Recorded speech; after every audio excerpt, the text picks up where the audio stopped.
And Pirvu, my friend, it's good to have you here. Welcome to Outside the Box. It's such a pleasure to be here. Welcome to the Purple Chair. So you've got some great credits to your name and your career thus far. HBO Canada, Global Television, YTV. 2016 is really going to be a breakout year for you. Congrats on that. One of the great films you did this year, The Masked Saint. Talk to me a little bit about that film. What was it like being a part of it? Why you chose the role? Yeah, talk to me a little bit about that. And it's based on the true story of Pastor Chris Whaley. And it's a story about just wrestling with your true identity and trying to share your gift in the best possible way with the rest of the world. And that's sort of what, Pastor Chris, in the film and in real life, he was a professional wrestler for about 10 years. And then had a calling to do what he really wanted in life, which was to be a pastor. And so he had to marry those two identities within himself. And the whole film is this struggle of, can I bring wrestling into who I am now, my new identity, or not? And so my character actually plays a really fun role in helping him settle those two and ground him a little bit.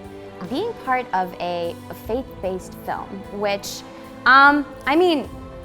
some of them, let's be honest, some of them are not great. Some of them are not the best, And so to read a script that was good, that was based on a true story, that had a lot of action and a lot of different elements and appeal to a mass audience, right away piques your attention and your interest. When you're thinking about Hollywood films, there's been a lot of faith-based films coming out in Hollywood over the last year. The Masked Saint, of course, adding to that list. What do you think Hollywood is saying with these recent releases? Interestingly enough, there are stories, especially faith-based stories, that have been around, like Noah, for example, for a very long time. I think right now there's a bit of a shift that's happening, both in Hollywood, all over the world. There's new platforms of consumption, of film, TV, everything is shifting, right? There's VR, there's all these special effects, things that we can do nowadays. So what I think is actually happening with stories like that are tried and true, that will have a mass appeal at the box office, right?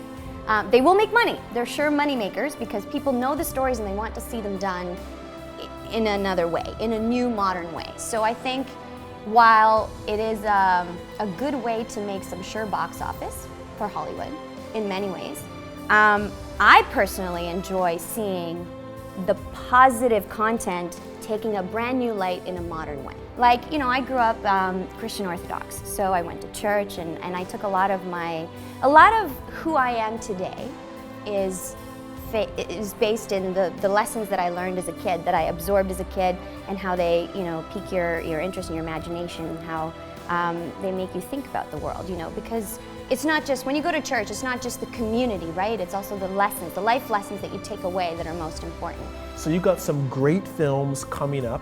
Talk to me a little bit what people can expect from you. I have another project, like I was mentioning, with Warren Sonoda coming out in theaters in September 23rd. It was just announced, actually, a couple weeks ago. It's called Total Frat Movie. It's a complete departure in terms of, in terms of, so I'm showing a bit of range, this year. I was part of a TV show called The Girlfriend Experience, the latest Steven Soderbergh project with stars. That's immensely successful, and it's been such an honor, truly, to just be able to work on it. And then I'm doing a lot of producing this summer. I just finished producing a new short, actually, over the weekend. And one of the things that I really enjoyed, I've had a few opportunities to do a lot more modeling this year, which has been exciting. But a good friend of mine introduced me to her project called Be Body Aware. And it is, she's Irish, and she's new to Canada, actually. And so she's a plus-size model, gorgeous, amazing human being. And her mission is to diversify the fashion industry. And so when she asked me to be a part of it, it was wonderful because I approached one of my favorite designers, Canadian designers, Narcissus, and we're both wearing the same dresses in all these different setups, but we have very different sizes, and the idea is that it's a cohesive, stunning, beautiful look. Not everything needs to be uniform, and so the idea is we're trying to promote diversity. That's awesome, and thank you so much, my friend, for being with me. Appreciate you. You're the best. Thanks so much. Thanks for having me.